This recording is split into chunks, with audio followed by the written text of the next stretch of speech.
기도하겠습니다. 거룩하신 하나님 아버지, 주의 은혜로 하나님 전에 나왔습니다. 주님께서 우리에게 말씀하여 주시고 또 성령을 통해 우리의 심령에 하나님의 음성이 들리게 하옵소서. 하나님의 음성을 듣고 귀로만 듣고 나아가는 자 되게 하지 마시고 우리의 내면과 우리의 인격이 변화되어서 진정으로 하나님의 사람이 무엇인지 깨달게 도와주시고 하나님의 교회가 무엇인지 깨달아는 귀한 시간 되게 하옵소서. 예수 그리스도 이름으로 기도합니다. 아멘. 오늘 말씀은 요한계시록 4장 1절부터 11절까지의 말씀입니다. 요한계시록 4장 1절부터 11절까지의 말씀을 묵상하겠습니다. 같이 읽겠습니다. 11절밖에 되지 않으므로 같이 읽어가도록 하겠습니다. 계시록 4장 1절부터 11절까지의 말씀 읽어갑니다. 이 일 후에 내가 보니 하늘에 열린 문이 있는데 내가 들은 바 처음에 내게 말하던 나팔 소리 같은 그 음성이 이르되 이리로 올라오라. 이후에 마땅히 일어날 일들을 내가 내게 보이리라 하시더라. 내가 곧 성령에 감동되었더니 보라, 하늘에 보좌를 베풀었고 그 보좌에 위에 앉으신 이가 있는데 앉으신 이의 모양이 벽옥과 홍보석 같고 또 무지개가 있어 보좌에 둘렀는데 그 모양이 녹보석 같더라. 또 보좌에 둘려 24 보좌들이 있고 그 보좌들 위에 24 장로들이 흰옷을 입고 머리에 금관을 쓰고 앉았더라. 보좌로부터 번개와 음성과 우레소리가 나고 보좌 앞에 켠 등불 7이 있으니 이는 하나님의 7 영이라. 보좌 앞에 수정과 같은 유리바다가 있고 보좌 가운데와 보좌 주위에 네 생물이 있는데 앞뒤에 눈들이 가득하더라. 그 첫째 생물은 사자 같고 둘째 생물은 송아지 같고 그 셋째 생물은 얼굴이 사람 같고 그 넷째 생물은 날아가는 독수리 같은데 네 생물은 각각 6날개를 가졌고 그 안과 주위에는 눈들이 가득하더라. 그들이 밤낮 쉬지 않고 이르기를 거룩하라 거룩하다 거룩하다 주 하나님 곧 전능하신 이여 전에도 계셨고 이제도 계시고 장차 오실리라 하고 그 생물들이 보좌 위에 앉으사 세세토록 살아계시는 이에게 영광과 존귀와 감사를 돌릴 때에 24 장로들이 보좌에 앉으신 이 앞에 엎드려 세세토록 살아계시는 이에게 경배하고 자기의 관을 보좌 앞에 드리며 이르되 우리 주 하나님이여 영광과 존귀와 권능을 받으시는 것이 합당하오니 주께서 만물을 지으신지라 만물이 주의 뜻대로 있었고 또 지으심을 받았나이다 하더라. 아멘. 자, 이제 요한계시록 4장으로 들어갑니다. 그런데 실질적으로 요한계시록 4장부터가 진짜 계시록이라고 보시면 됩니다. 지금까지는 7 교회에 대해서 쭉 얘기를 해왔습니다. 그렇기 때문에 해석에 큰 여지도 없고 어려울 것도 없었습니다. 그렇죠? 무슨 교회에게 이렇게 말씀하셨다 그러면 끝이니까. 그래서 그렇게 해서 3장까지 왔는데 이제 4장에서부터 보시면 이제 그 이단들이 자기 마음대로 해석의 문제를 여기서부터 이제 보시게 됩니다. 쉽게 판단하고 쉽게 자기식으로 풀어가고 할 일이 아닌 것을 우리 이제 성경은 얘기하기 시작합니다. 4절부터 보시겠습니다. 이제 보시면 내용이 이해되시죠? 내용은 그렇게 어렵지 않습니다. 그냥 사도 요한이 이렇게 있는데 음성이 들렸습니다. 나팔 소리 같은 음성이 들려가지고서 뭐라고 말씀하셨습니까? 올라오라. 그러니까 내게 올라오라.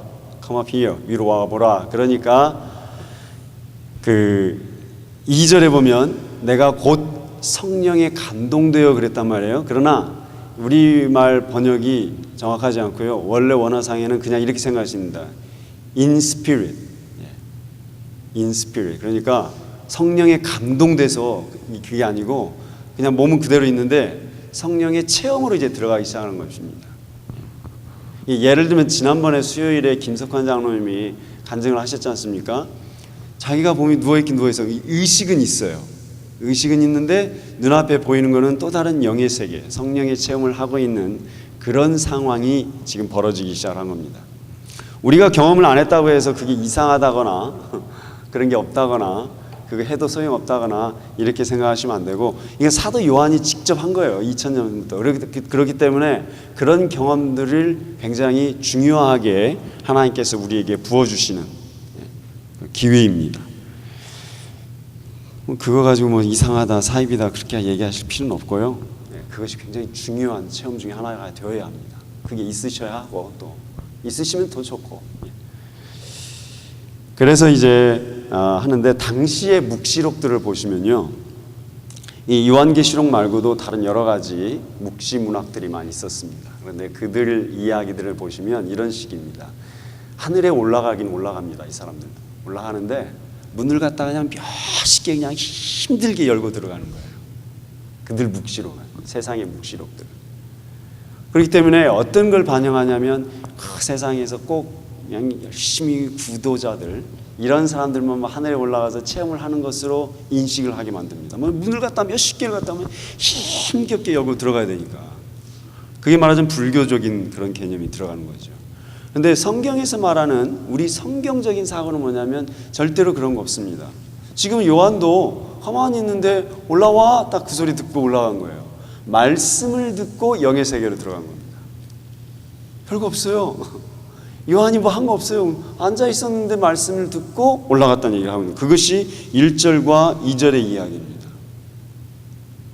이거 굉장히 중요한 사고가 시작이 됩니다. 어떤 성경 마지막 요한계시록에서 하는 말은 우리가 뭘 어떻게 막 해가지고서 은혜 체험하고 그거 없어요. 은혜는 정말 은혜 받을 만한 사람한테, 이렇게 생각하시면 안 돼요. 은혜 받을 만하니까 은혜 받는다? 그런 거 없습니다. 이상하게 이 사람은 인간적으로 별거 없을 것 같은데 은혜를 체험합니다. 안 믿을 것 같은데 하나님 믿는 사람이 있고, 하나님 잘 믿을 그 사람 같은데 죽어도 합니다. 그것이 영적 진리의 법칙이 아닌가 생각합니다. 그렇기 때문에 내가 뭐 할만해서 하나님 믿었다고 생각하시면 크게 오산하셨습니다. 진짜 신앙은 은혜입니다.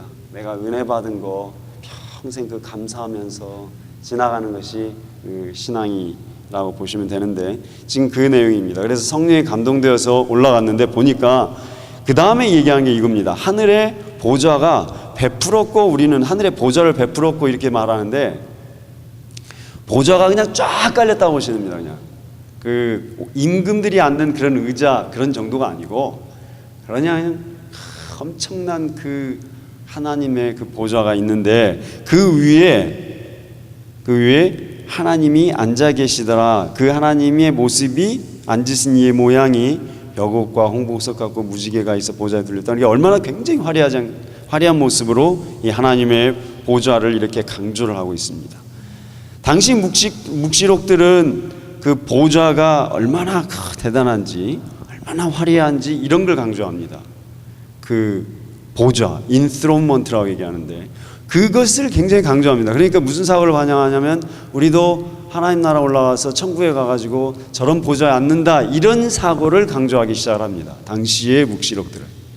그런데 성경은 사도 요한이 우리에게 들려주고 있는 이 마지막 계시의 모습에서는요, 그 보좌를 강조하는 게 아니라 그 보좌 위에 있는 하나님을 강조하면서 그 하나님의 모습이 얼마나 화려하고 그 얼마나 영광스럽고 얼마나 위엄이 있는지 그거를 얘기합니다. 거꾸로 돼 있죠. 예. 세상은 내가 올라가고 내가 하나님 나라 가서 내 것이 얼마나 화려한가 이런 얘기를 합니다. 나 자랑하는 거예요. 나 자랑. 예. 내 보좌가 얼마나 화려한가, 이 생각을 높이려고 그렇게 보좌를 얘기하지만, 하나님의 말씀은 보좌 자체를 얘기하는 게 아니고 그 보좌에 앉으신 하나님이 얼마나 영광스러우신가를 강조를 합니다. 그러면서 그 보좌 이제 주변에 4절 5절 보세요. 계속 뭐라고 되어 있습니까? 4절 5절 6절에 보시면 그 보좌에 24보좌들이 있고 그 보좌들 위에 24장로들이 흰옷을 입고 금관 면류관을 쓰고 있다, 이렇게 얘기합니다. 그 주변에 둘려있는 사람들의 위에 면류관, 예? 임금들이 쓰는 것보다 더 화려한 면류관들을 쓴 사람들이 쫙 둘러있다는 얘기입니다. 뭐 여기서 24명만 올라간다는 얘기 아니고 24장로 24보좌들은 전부 다 뭘 상징하냐면 그 구원받은 모든 신자들을 상징한다고 보시면 됩니다. 그들이 지금 뭘 하고 있습니까? 보좌로부터 번개와 음성과 우레소리가 나고 보좌 앞에 켠 등불이 7이 있고 하나님의 일곱 영이라 그렇게 얘기하죠. 앞에서 일곱 영이 일곱 사자들에게 얘기하지 않습니까? 그들이 주변에 쭉 하나님의 보좌를 둘러서서 큰 영광의 소리들이 들리고, 지금 상상을 해보세요. 그 사도 요한이 딱 영에 사로잡혀 가지고 이제 보고 있는 모습들입니다. 근데 그 당시 언어로 표현할 수밖에 없는 거예요. 그가 보긴 봤는데, 그래가지고 보니까 막 하나님 보좌 주변에서 막 찬송 소리가 들리는 거예요. 그 화려한 사람들이 쫙 둘러서 가지고 24 장로들이 그 보좌 위에 앉아가지고 찬송하고, 그런 모습을 우레소리 같고 번개와 음성소리가 들려나오고 이렇게 얘기를 하기 시작을 합니다. 그리고 그 보좌 앞에 뭐가 있습니까? 수정과 같은 유리바다가 있다 그랬습니다. 그리고 보좌 가운데 네 생물이 있고, 그 유리바다라는 것이 뭐냐면 그 사람의 표현입니다. 이게 그 앞에 보좌 앞에 이게 쫙 물 같은 게 펼쳐져 있는데, 그 물이 단순히 뭐 바다같이 넓고 그 얘기를 하려고 한 게 아니라 그 바다가 그렇게 맑다는 거예요. 세상에서는 볼 수 없는 그 빛, 그 체험을 한 사람들은 영적인 그 입사 체험이라고 그러죠. 영적인 체험을 한 사람들은 이렇게 얘기합니다. 거의가 아니라 전부 다 똑같이 이렇게 얘기합니다. 똑같은 색인데도 뭔가 다르다는 거죠. 똑같이 흰색인데 그렇게 일 수가 없다 그럽니다. 밝은데 그렇게 밝을 수 없다고 합니다. 어떻게 세상 말로 표현할 수가 없다는 거예요. 그것이 하나님 나라의 모습인데, 이분이 그 하나님 나라에 가가지고서 물 같은 걸, 바다를 봤는데 그 보좌 앞에 있는데 그것이 그렇게 맑은 거예요. 그래서 유리바다처럼 생겼구나 이렇게 얘기합니다. 이 말은 무슨 말이냐면, 바다라는 것은요, 성경 처음부터 바다에 대해서, 물에 대해서 뭐냐면 굉장히 부정적으로 얘기했습니다. 그 물이라는 것은 하나님 나라의 통치 질서에 들어오지 않는 자들을 얘기합니다. 질서가 있고 무질서가 있는데, 하나님이 세우신 창조 질서 바깥에서 어떻게든지 개기는 자들, 그것이 바다입니다. 그것이 물입니다. 그래서 마지막 계시록 마지막에 가보시면 이제 바다가 없다 그럽니다. 물이 없다 그럽니다. 처음에 창조 시작할 때는 어땠어요? 개기고 안 들어온 애들이 있었잖아요. 창세기 1장 3절에 가서. 그렇죠? 그걸 말하는 거예요. 그러한 때가 있었는데, 그 하나님 앞에 이 유리바다라는 것은 하나님께서 전 우주를 다 통치하고 계신다는 얘기죠. 그렇게 그 바다조차도 이렇게 통치하고 계시는 하나님의 이런 영광의 모습을 얘기하고 있는데, 이 바다가 뭘 상징합니까? 한번 생각을 해보십시오. 솔로몬 성전으로 와보십시오. 지금 앞전에 보시면 5절에 보시면 하나님의 일곱 영이 큰 등불도 일곱이 있다고 그러죠. 보좌 앞에 켠 등불이 일곱이 있다 그러지 않습니까?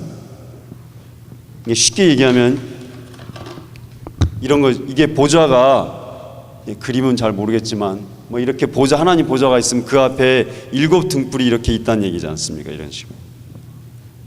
그리고 이 주변에 막 천사장로들이 막 이렇게 이런 모습을 상징하고 있는 게 24 장로들이 쫙 이렇게 둘러서 있고 이런 모습인데, 자, 일곱 등불 생각해 보시면 이거 뭘 상징합니까? 그 솔로몬 성전을 생각하십니다. 솔로몬 성전에 지성소에 들어가 보면 그 앞에 그 일곱 등불을 켜놨지 않습니까? 그러니까 하나님 나라는 결국은 마지막 때에 최종적으로 온전하게 회복된 성전의 모습을 이렇게 상징한다고 보시면 됩니다. 그 모습을 이렇게 얘기하고 있고요. 그 솔로몬 성전에 가보시면 성전 이렇게 있고, 그 앞에 뭐가 있었습니까? 이 앞에 이렇게 레위기서를 보셨을 텐데, 이게 뭐라고 그럽니까? 바다라고 합니다. 물두멍.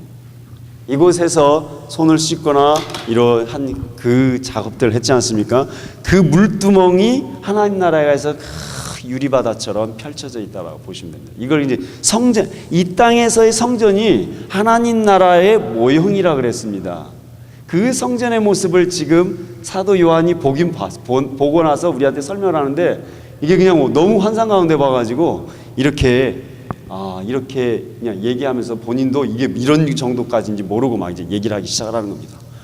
그 유리바다 있고, 이 하나님의 보좌는 뭘 상징합니까? 하나님의 보좌가 우리 성전에서, 이 땅에서 성전에서는 어느 것과 대비가 돼요? 지성소. 지성소 안에 뭐? 법궤. 법궤 안에 뭐가 있습니까? 십계명. 그래서 이 보좌에서 뭐가 나온다고 그랬습니까? 우레와 같은 음성들이 막 나온다, 막 그대로 했잖아요. 이게 하나님의 말씀이 지성소에서 흘러나오고 있다, 그 얘기를 하고 있는 것입니다. 그리고 나서 보면 6절 후반절에 보면 보좌 주위에 네 생물이 있다 그랬습니다. 네 생물. 이 보좌 주위에 이렇게 네 생물이 이렇게 있는데, 그 네 생물의 모습을 제일 첫 번째 뭐라고 그랬습니까? 사자 같은 모습이고, 두 번째가 뭡니까? 송아지, 불, 황소의 모습입니다. 세 번째가 사람의 얼굴 같은 사람이고, 네 번째가 독수리입니다. 예. 이 네 생물이 이렇게 있는데 왜 이것이냐? 이게 고대 사람들 사고를 따라서 생각을 하셔야 됩니다. 이거 해놓고 뭔가 뭐 이러는데 그게 아니고, 고대에서는요, 이 왕의 메신저, 하나님의 말씀을 전할 수 있는 가장 강력한 그 리걸, 그 존재들, 왕적 신적 존재들이 이런 거였습니다. 그래서 고대 신화들을 보시면은 사자나 소, 독수리 이런 것들이 메신저 역할로 많이 등장을 합니다. 근데 그것이 하나도 아니고 넷이 하나님 주변에 둘러 있다는 얘기입니다. 즉 계속 무엇을 강조하십니까? 하나님 보좌에서 흘러나오는 하나님의 말씀을 계속 강조하고 있습니다. 하나님의 말씀.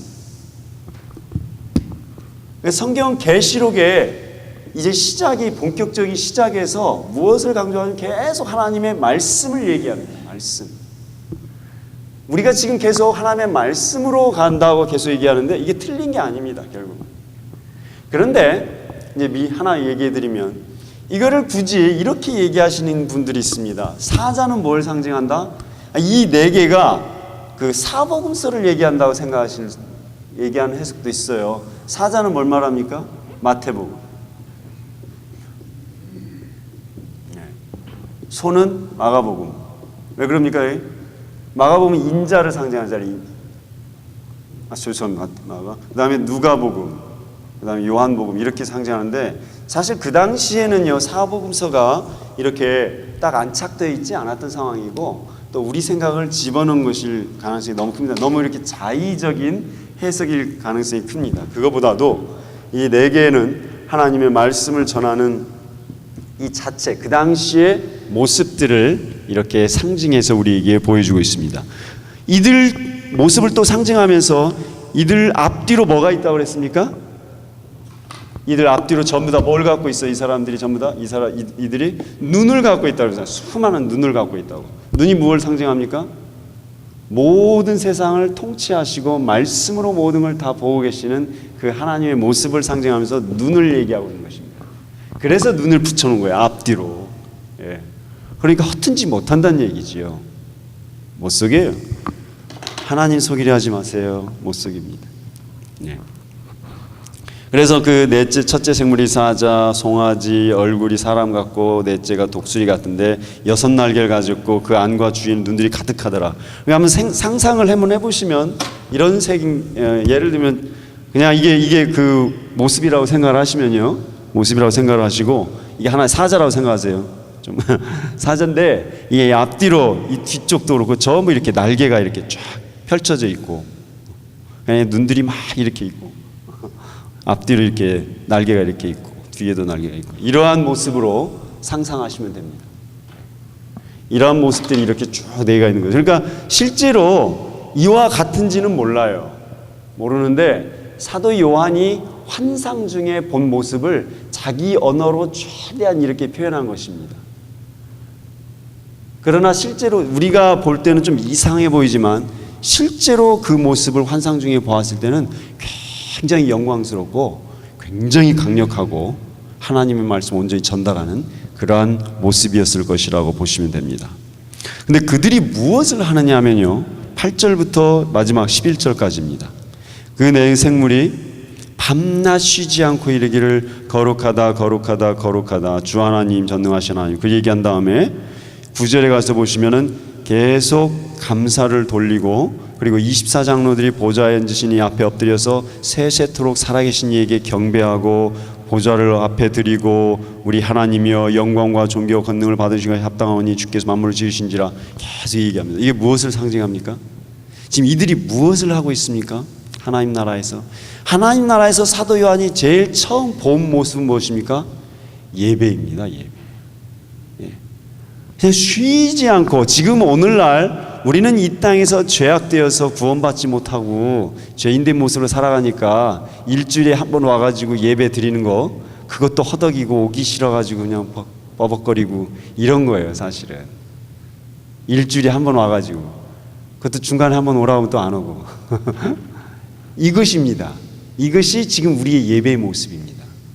근데 만약에 생각해보세요. 이 모습으로 만약에 일주일 내내 24시간 한번 예배 드린다고 생각해보세요. 지겨울 거예요. 이제 하나님의 나라에 갔을 때는요, 모든 것이 다 완성이 되고 회복된 거 아니겠습니까? 그렇죠? 하나님 나라는 뭘 상징합니까? 하나님 나라는 이제 그 땅의 하나님 나라의 마지막 모습은 모든 것이 회복된 가장 완전한 모습입니다. 그곳에서 우리가 하게 되는 가장 최종적인 모습, 완전하게 회복된 하나님 나라에 가서 우리가 할 것 뭘까요? 예배입니다. 예배. 여러분이 하나님 나라 가셔서, 그렇기 때문에 이 땅에서 이걸 생각하셔야 돼. 하나님 나라 가서 아무것도 할 일도 없고 지겨울 것 같다. 그렇게 말하는 분 많대요. 예? 그러잖아요. 거기서 잡도 없고. 그 얘기도 하더만요. 내가 이 전도할 때 많이 불신자들한테 들었던 얘기거든요. 하나님 나라 자기 가기 싫대. 왜? 술도 없잖아. 담배도 못 피고, 룸살롱도 없고, 재미없을 것 같아. 참, 그게 우리 인간의 모습이에요. 하나님 나라 가셔서 우리가 하게 될 거는요, 24시간. 예? 사실 그래서 저는 그 말이 참 성경적이라고 봐요. 24/7이라는 말 들어보셨나요? 24시간 7일 동안 기도하는 것이 천국의 모습입니다. 우리가 이거 할 수가 없어요. 이 땅에서 먹고 살아야 되고 자야 되고.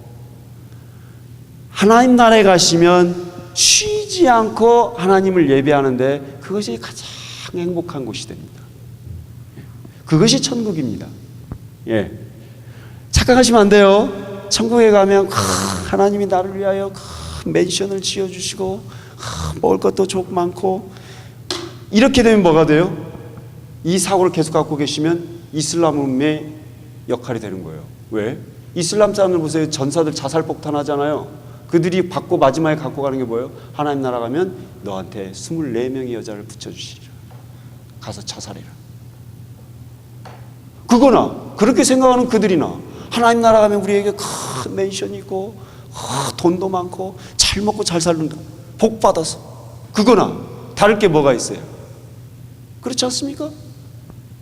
성경이 뭐냐? 성경을 똑바로 알자 이거예요. 성경에서 그 얘기를 했습니까? 언제 우리한테? 마지막에 사도 요한이 우리한테 한 말이 그 말이에요. 하나님 나라 가보니까 그냥 내 거 맨션이 크더라. 아니, 저는 가끔씩 그런 꿈 꿔요. 하나님 나라 가면 30만, 300만 불짜리 그냥 맨션 하나 갖고 살면 좋겠어요. 그러니까 어느 날 그런 마음에 응답이 오더구만요. 치사하게 3 밀리언 구하냐? 3,000 밀리언 구해라. 예. 그거 아직까지 아무것도 아니에요. 우리 가면 그런 걸 바라지 마시라는 거죠. 그런 걸 바라지 마시고 내가 하나님 나라 가면 내 하나님을 쉬지 않고 밤낮 예배하리라. 이 말은 무슨 말입니까? 무엇을 말하는 거예요? 이 땅에서 우리는 하나님을 온전히 예배하지 못하고 무엇을 상징합니까? 세상의 임금들을 예배하고 있다. 그 이야기입니다. 왜 사도 요한이 지금 처음 시작하면서 8절부터 11절까지 이 예배 얘기를 했냐면요, 이 당시 성도들은 누구를 숭배하고 있었어요? 이 당시 성도들 지금 들어보셨죠? 도미티아누스. 당시 로마 황제였던 도미티아누스가 신이었습니다. 이 황제 숭배를 하지 않으면 그들은 다 목 잘려나가는 시기에 살고 있었습니다. 그러한 그들에게 얘기합니다.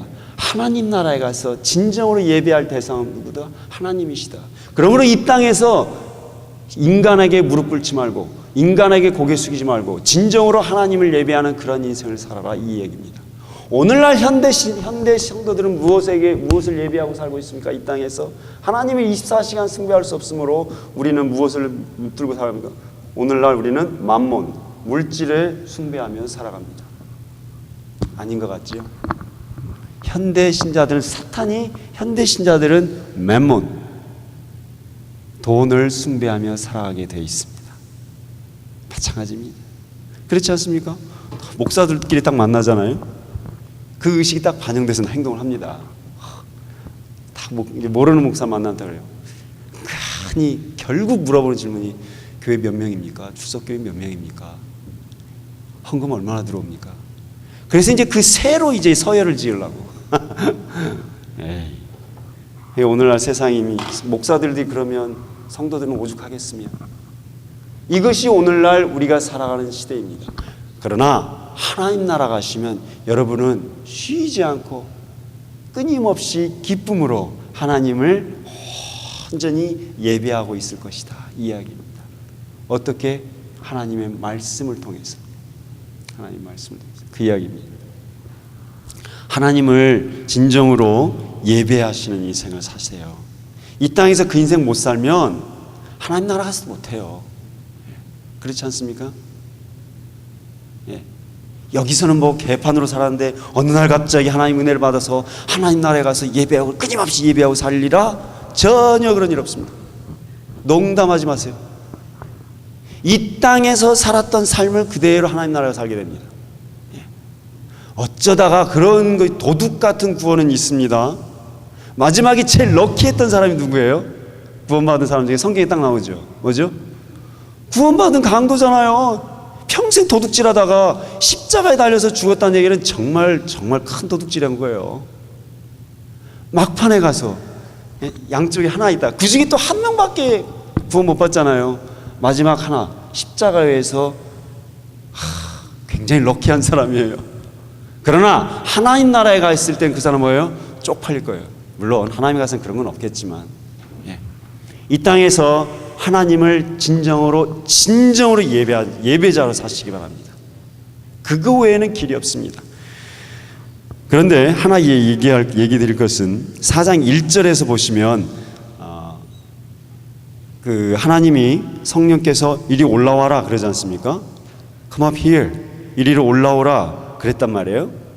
근데 이걸 가지고서 또 이렇게 얘기합니다. 그 이제 마지막 이제 뒷부분에 가시면 이제 뭐가 막 섞이기 시작을 하냐면 언제 휴거가 있느냐, 언제 마지막 때에 고난이 오느냐, 요 그거 가지고 순서 갖고 고민을 하는데, 이걸 놓고서 신자들은 이 지금 고난이 오기 전이니까 고난 전에 휴거될 것이다라는 근거 말씀으로 4장 1절을 쓰는 사람들도 있어요. 그러나 그건 너무 이제 억지 해석인 것이고, 또 4장 가지고서 또 이제로 박옥수, 이제 앞으로 계속 이단 몇 개는 제가 얘기를 해드릴 겁니다. 이런 사람들이 이제 마음대로 이제 자기식으로 해석을 하는데, 지금 제가 해드린 이 해석이 가장 무난합니다. 가장 성경적이고, 여기에 기초해서 그 다음에 이제 더 덧붙여 나가시면 됩니다. 지금 사도 요한이 우리에게 얘기하신 것은 하나님의 말씀이 그에게 임하여서 성령의 임재 속에서 환상 중에 영의 상태에서 하나님의 나라를 쭉 본 것을 설명했는데, 그 하나님 나라의 모습이 이 땅에서 우리가 모형으로 봤던 성전의 모습과 같이 온전히 회복된 성전의 모습이고, 그 안에서 찬송과 찬양이 울려 퍼지는데 그 핵심 지성소에 하나님 나라의 보좌가 있고 그 보좌 위에 전부 다 예배자들이 예배를 하고 있더라. 이것이 하나님 나라의 모습이다. 이렇게 되어 있습니다. 이 땅에서 예배자가 되시기를 축원합니다. 기도하겠습니다. 사랑하는 하나님 아버지, 이 땅에서 진정으로 하나님을 예배하고 하나님을 순수하게 사랑하는 자들 되게 도와주십시오. 하나님 사랑을 알고 하나님을 깊이 사모하는 자들로 이들을 불쌍히 여기시고 축복하여 주시기를 간절히 기도합니다. 우리 성도님들 한 분 한 분 예배자의 기쁨과 예배자의 그 간절한 소망을 허락하여 주옵소서. 예수 그리스도 이름으로 기도합나이다. 아멘. 개인 기도하시겠습니다.